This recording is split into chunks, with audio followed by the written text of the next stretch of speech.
Some works of scholarship, like the compilation of dictionaries, legitimately take a lifetime, but with others the reasons for delay can be less lofty: greed for glory, pride, or just plain old sloth. Consider the sorry saga of the Dead Sea Scrolls, documents that might cast spectacular new light on the early history of Christianity and the doctrinal evolution of Judaism. The scrolls were discovered in 1947, but many that are in fragments remain unpublished. More than 40 years later, a coterie of dawdling scholars is still spinning out the work while the world waits and the precious pieces lapse into dust. Naturally, they refuse to let others see the material until it is safely published under their names.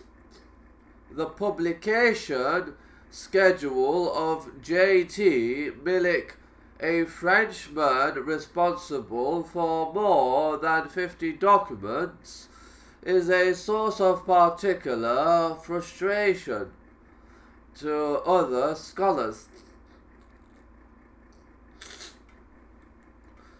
Archaeology is particularly vulnerable to scholars who gain control of materials and then refuse to publish them.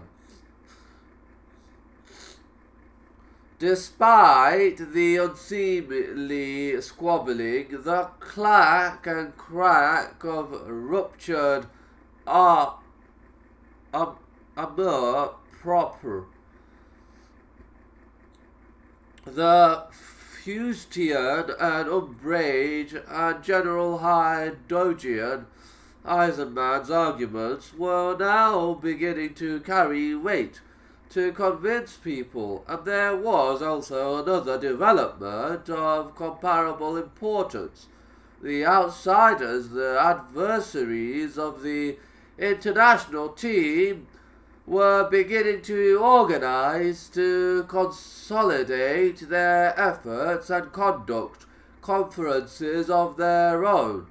In the months following the additional editorial in the New York Times, there were to be two such conferences. The first of these was arranged by Professor Kapira of Krakow with the aid of Philip Davies, and took place at Mogilany, Poland. It produced what became known as the Mogilany Resolution, with two main demands: that the relevant authorities in Israel should obtain photographic plates of all unpublished scrolls,